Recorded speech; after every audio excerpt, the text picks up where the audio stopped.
Bismillahirrahmanirrahim. Assalamualaikum warahmatullahi wabarakatuh. Alhamdulillahi rabbil alamin wa bihi nasta'in ala umuri dunya waddin. Wassalatu wassalamu ala sayyidil mursalin sayyidina maulana Muhammadin wa ala alihi wa ashabihi ajma'in wa ba'd. Hadirin sekalian yang dimuliakan Allah, kembali kita bertemu di kajian mengenai keistimewaan, kelebihan, kemuliaan dari baginda Rasulullah SAW, yang mana pada kesempatan kali ini merupakan pertemuan kita yang ke-8 dari kajian kitab Bidayatus Sul fi Tafdilir Rasul, yang merupakan buah karya dari Al-Imam Izzuddin Ibni Abdissalam. Hadirin sekalian, sebelum kita mulai sesi kita hari ini, yuk mari bersama kita bacakan suratul Fatihah khususnya untuk muallif lihadzal kitab, dan teruntuk juga untuk kita semua. Ya, mudah-mudahan ilmu yang kita belajar ini menjadi manfaat buat kita dan menjadi bekal untuk keseharian kita menuju eh, tujuan dari akhir dari hidup kita, yaitu mencapai kesempurnaan dalam ibadah, kesempurnaan ataupun niat yang tulus ya untuk menggapai ridha ilahi Rabbi. Yuk kita sama-sama baca Al-Fatihah ala hadhihi niyah wa ala kulli niyatin shalihah ila hadratin Nabi. Al-Fatihah. A'udzubillahi minasyaitonir rajim. Bismillahirrahmanirrahim. Alhamdulillahirabbil alamin arrahmanir rahim maliki yaumiddin. Iyyaka na'budu wa iyyaka nasta'in ihdinas siratal mustaqim. Shiratal ladzina an'amta 'alaihim ghairil maghdubi 'alaihim waladdallin. Amin. Hadirin sekalian, di pertemuan sebelumnya kita sudah membahas bahwasanya baginda Rasulullah SAW, di antara sisi-sisi kelebihan dan kemuliaan beliau, Allah berikan baginda itu kitab suci Al-Quran, yang mana di dalam kitab tersebut sudah mencakup apa-apa yang ada di dalam Taurat, Injil, Zabur. Bahkan di dalam Al-Quran banyak sekali hal-hal yang tidak dijelaskan atau tidak tercakup di kitab-kitab Allah yang terdahulu ya. Karena memang Al-Quran adalah kitab yang diturunkan kepada Nabi Muhammad ya, dan isinya begitu penting, itu menandakan bahwasanya Allah memberikan derajat mulia, derajat yang tinggi di sisi Allah Subhanahu wa taala. Dan karena memang Nabi Muhammad adalah sosok pribadi yang mulia, umatnya pun dijadikan Allah sebagai umat yang mulia. Di antara kemudahan yang didapatkan oleh umat Nabi Muhammad, banyak dari amalan-amalan atau syariat yang ada di umat Nabi Muhammad ini mungkin pengerjaannya sedikit ya, tidak terlalu sulit, mudah, tapi pahalanya besar. Tidak seperti umat-umat nabi-nabi Allah yang terdahulu, yang mana untuk mendapatkan pahala yang semisal mereka harus melakukan hal-hal yang cukup berat. Hadirin sekalian, yuk sama-sama kita lanjutkan pembahasan dari kitab Bidayatus Sul fi Tafdilir Rasul, yang mana sekarang sudah masuk ke poin yang nomor 29. Qala al-muallifu rahimahullahu ta'ala anhu wardah wa nafa'anallahu bi'ulumihi fid dharaini amin thumma amin. Poin yang nomor 29. Wa minha anna Allah 'arada 'alaihi mafatih kunuzil ard. Ya. Di antara sisi kemuliaan baginda Rasulullah SAW, tatkala Allah Subhanahu wa taala meminta baginda Rasul, menyediakan bagi baginda Rasul ya kunci-kunci harta yang ada di bumi. Harta yang ada di bumi, baik isinya emas, perak, permata, dan lain sebagainya, sudah dipersiapkan oleh Allah Subhanahu wa taala teruntuk baginda Rasul, dan Allah minta baginda Rasul untuk memilih. Apakah baginda Rasul mau menjadi raja ataupun menjadi nabi dan juga seorang hamba. Ya. Ini Terkait dengan hal ini itu diriwayatkan ya ada dalam hadis ya, dalam hadis sahihain ya, dalam hadis yang diriwayatkan oleh Imam Bukhari dan Imam Muslim dari Abu Hurairah radhiyallahu taala anhu warḍah. Ini kisahnya cukup panjang ya. Tatkala Jibril alaihissalam menyampaikan Allah sudah menyiapkan hal tersebut. Harta dan segala isi ya, kekayaan yang ada di bumi itu sudah dipersiapkan oleh Allah untuk baginda Rasul, lalu disuruh pilih apakah mau menjadi hamba dan seorang nabi ataupun mau menjadi raja saja. Faqala, lalu baginda Rasul sallallahu alaihi wasallam menjawab, bal nabiyyan abdan. Saya ingin jadi nabi dan hamba itu lebih baik dari raja, kata dia. Saya ingin menjadi nabi saja, saya menjadi nabi dan seorang hamba dan gak mau jadi raja, kata baginda Rasul sallallahu alaihi wasallam. Aju'u yauman wa ashba'u yauman. Fa idza ji'tu da'utullaha wa idza syabi'tu syakartu.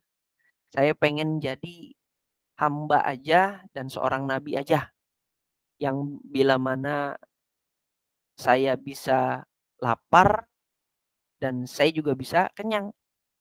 Karena kalau seandainya saya lapar, saya bisa berdoa kepada Allah Subhanahu wa taala dan tatkala saya kenyang, saya bisa bersyukur atas nikmatnya. Sallallahu alaihi wa alihi wasallam. Ya. Maksudnya Nabi apa? Maksudnya Nabi beliau ingin ya, wa qasada Nabi sallallahu alaihi wasallam ayyakuna masyghulan billah. Dia hanya ingin menjadi pribadi yang sibuk untuk Allah Subhanahu wa taala. Ya, baik dalam keadaan lapang maupun sempit, dalam keadaan nikmat maupun dalam keadaan dapat musibah, ya tetap beliau ingin hidupnya itu perjalanan hidupnya hanya untuk Allah Subhanahu wa taala, bukan untuk kemewahan dunia maupun isinya. Ya. Ini adalah kemewahan ataupun keistimewaan, kelebihan dari baginda Rasulullah sallallahu alaihi wa alihi wasallam. Selanjutnya poin yang nomor 30. Wa minha annallaha arsalahu rahmatan lil alamin. Bahwasanya Allah Subhanahu wa taala mengutus pribadi baginda Rasul sebagai rahmat untuk semesta alam. Oleh sebab itu, kehadiran Rasul di antara kaumnya ini adalah sebagai berkah, sebagai kebaikan ya, menjadi kebaikan bagi umatnya. Ya. Karena beliau adalah rahmat bagi seluruh alam, maka Allah Subhanahu wa taala pun ya melihat umat Nabi Muhammad yang mungkin barangkali berbuat maksiat, berbuat hal-hal yang melanggar perintah Allah Subhanahu wa taala, berkat Nabi Muhammad dan kemuliaannya, Allah Subhanahu wa taala tidak segera memberikan azab kepada umat Nabi Muhammad tadi yang melakukan maksiat dan yang melanggar perintah Allah Subhanahu wa taala. Sallallahu alaihi wasallam Muhammad. Ini berbeda dengan para nabi dan rasul terdahulu. Bi khilafi man taqaddamahu minal anbiya. Ya. Dan ini berbeda. Kalau umat terdahulu, tatkala umatnya melakukan maksiat, melanggar perintah Allah Subhanahu wa taala, mereka akan Allah Subhanahu wa taala akan memberikan azab, menurunkan azab. Ya, langsung tidak tidak ditunda-tunda. Tapi umat Nabi Muhammad karena memang Allah sayang kepada Nabi Muhammad sallallahu alaihi wasallam dan karena Nabi Muhammad juga rahmat bagi kaumnya, bagi umatnya, maka Allah Subhanahu wa taala menunda dulu. Ya, tatkala ada umatnya yang berbuat salah, berbuat khilaf, berbuat maksiat, Allah tidak menyegerakan azab. Hari ini juga sesuai dalam surat Al-Anfal dikatakan Bismillahirrahmanirrahim. Wa ma kana Allahu liyu'adzibahum wa anta fihim. Dan Allah tidak akan sekali-kali memberikan azab kepada mereka, yaitu umatmu wahai Muhammad, sedangkan engkau masih ada di tengah mereka. Wa ma kana Allahu mu'adzibahum wa hum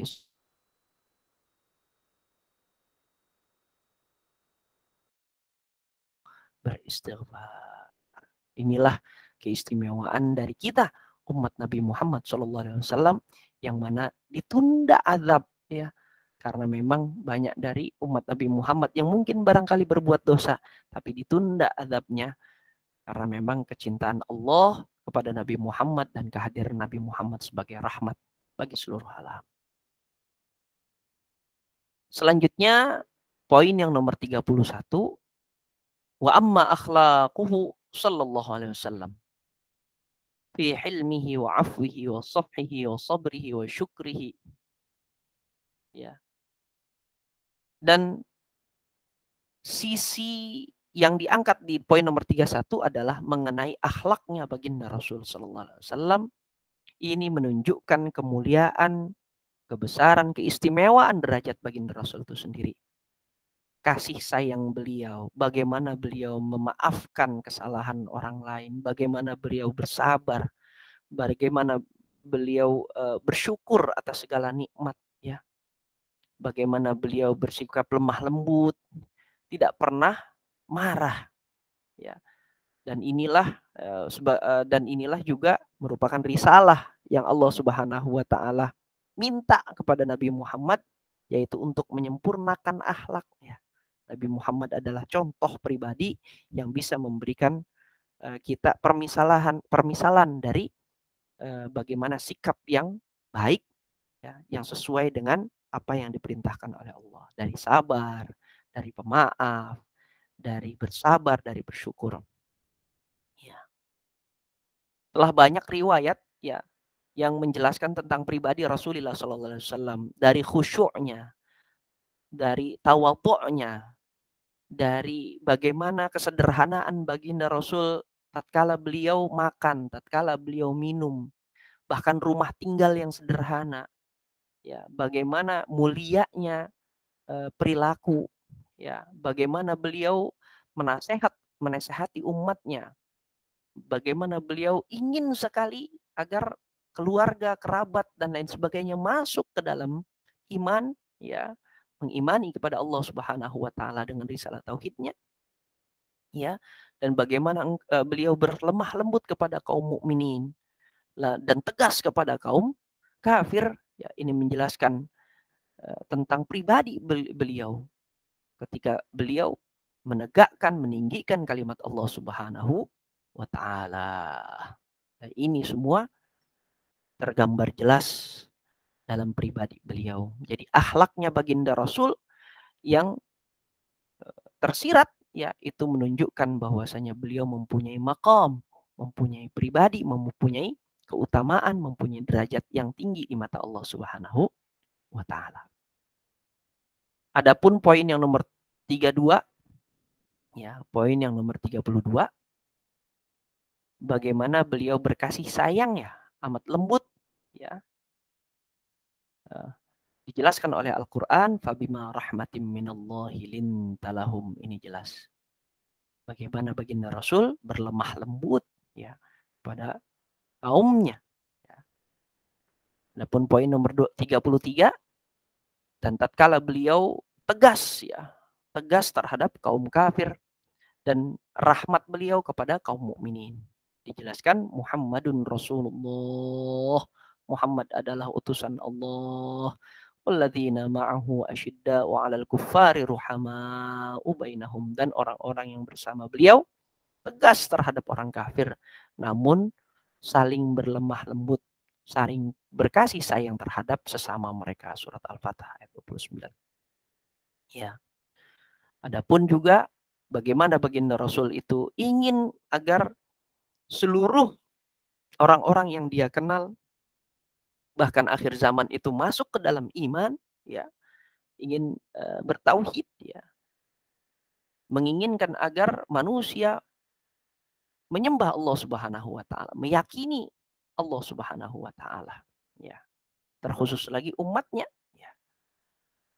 Itu dijelaskan dalam surat At-Taubah. Laqad ja'akum rasulun min anfusikum azizun 'alaihi ma anittum harisun 'alaikum bil mu'minin. Amat dibela kaum muslimin ini. Raufun rahim. Nah, selanjutnya bagaimana baginda Rasul sallallahu alaihi wasallam bernasihat ya demi menasehati umatnya untuk terkait dengan risalah kenabian yang dia miliki. Allah Subhanahu wa taala berfirman dalam surat Ad-Dzariyat, "Fatawalla anhum fama anta bimalum." Ya. Hadirin sekalian yang dimuliakan Allah, ini adalah pribadi atau akhlak yang dimiliki oleh baginda Rasulullah sallallahu alaihi wasallam, bagaimana beliau mempraktekannya dan bagaimana beliau mengajak umatnya, bagaimana sikapnya, bagaimana sabarnya, bagaimana syukurnya beliau. Ya, ini semua tergambar dan merupakan bukti bahwasanya beliau adalah merupakan Rasulullah, pribadi yang memang diutus oleh Allah Subhanahu wa taala untuk seluruh manusia, ya, rahmatan lil alamin. Dan mudah-mudahan dengan adanya atau dengan pembahasan ini kita juga semakin cinta dan sayang kepada baginda Rasulullah SAW. Hadirin sekalian, adapun itu adalah poin terakhir di kesempatan kali ini. Kesimpulan yang kita bisa dapatkan dalam sesi kali ini adalah Nabi Muhammad SAW memilih untuk menjadi nabi yang hamba, ya, seorang nabi juga seorang hamba, daripada memiliki tahta, kerajaan maupun harta yang berlimpah. Beliau adalah rahmat, ya, bagi sekian alam, rahmatan lil alamin, dan umatnya mendapatkan keistimewaan juga, ya. Tatkala umat-umat yang lain itu berbuat salah, berbuat khilaf, langsung turun azab. Namun umat Nabi Muhammad, karena memang kemuliaan beliau dan beliau adalah rahmat bagi semesta alam, tatkala umat Nabi Muhammad melakukan salah, melakukan maksiat, ya, itu azab tidak segera turun. Ya, itu adalah bukti bahwasanya baginda Rasul adalah rahmat bagi alam semesta. Akhlak beliau amat lembut, terpuji. Beliau sabar. Ya, banyak-banyak lagi sifat-sifat baik yang ada pada diri beliau. Beliau lemah lembut, tegas kepada orang kafir, namun berkasih sayang kepada kaum mukmin. Beliau adalah penyelamat iman umatnya dan amat sabar dalam menyampaikan risalahnya. Hadirin sekalian, kiranya cukup sekian dari sesi kita hari ini. Mudah-mudahan pertemuan kita bermanfaat, dan sekali lagi saya memohon maaf kalau seandainya ada kesalahan, dan sampai bertemu di sesi selanjutnya. Wassalamualaikum warahmatullahi wabarakatuh.